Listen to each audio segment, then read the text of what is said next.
28 दिन का monthly recharge. साल में सर महीने 12 होते हैं, लेकिन 28 दिन की रिचार्ज के माध्यम से 13 टाइम्स रिचार्ज कराना पड़ता है।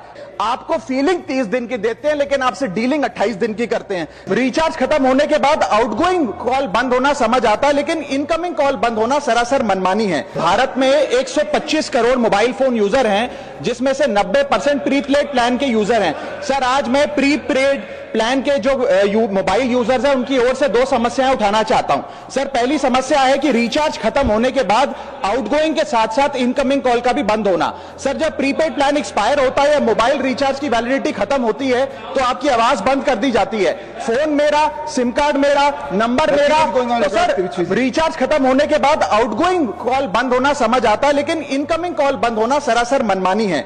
सर, हमारा मोबाइल नंबर आज हमारी डिजिटल पहचान बन चुका है। एसेंशियल कम्युनिकेशन जैसे कि UPI payment, banking, OTP, train ticket OTP, PAN Aadhaar authentication, interview का कॉल, हॉस्पिटल का कॉल, मां बाप का गांव से कॉल, तमाम चीजें इनकमिंग कॉल और इनकमिंग एसएमएस से आती है, और वो इसलिए बंद कर दिया जाता है कि इंसान एक रिचार्ज कराना भूल गया।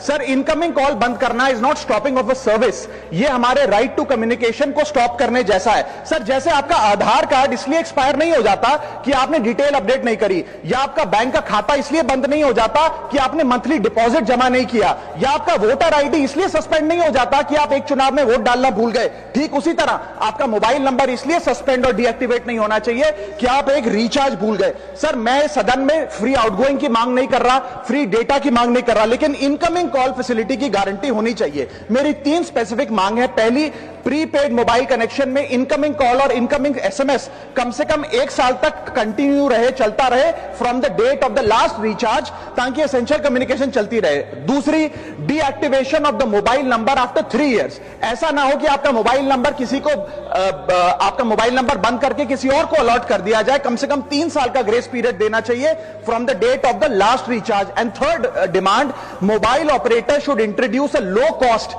Incoming only plan. वो लोग जो सिर्फ इनकमिंग के लिए फोन रखते हैं उनके लिए, जैसे कि 10 रुपए में 180 दिन की इनकमिंग कॉल की फैसिलिटी, इस प्रकार की स्कीम्स मोबाइल ऑपरेटर को लानी चाहिए। दूसरी समस्या जो प्रीपेड कस्टमर्स फेस करते हैं वो है टेलीकॉम ऑपरेटर का 28 दिन का मंथली रिचार्ज। साल में सर महीने 12 होते हैं, लेकिन 28 दिन की रिचार्ज के माध्यम से 13 टाइम्स रिचार्ज कराना पड़ता है। कैसे? सर, 28 दिन into 13 times is equal to 364 days. ये एक बड़ी क्लेवर स्ट्रैटेजी है, जिसके चलते आपको फीलिंग 30 दिन की देते हैं, लेकिन आपसे डीलिंग 28 दिन की करते हैं। सर, दुनिया में हर जगह बिलिंग साइकिल कैलेंडर मंथ के हिसाब से होती है, 30 या 31 दिन। आपको मंथली सैलरी, लैंडलॉर्ड का रेंट, बैंक की ईएमआई, बिजली पानी गैस का बिल, तमाम चीजें 30 या 31 दिन के महीने के हिसाब से होती हैं। लेकिन ये मोबाइल ऑपरेटर, टेलीकॉम ऑपरेटर 28 दिन के महीने के हिसाब से आपको रिचार्ज प्लान बेचते हैं, ताकि साल में एक अतिरिक्त रिचार्ज आपको मिल जाए। मैं उम्मीद करता हूं कि इसे भी समाप्त किया जाएगा। प्लीज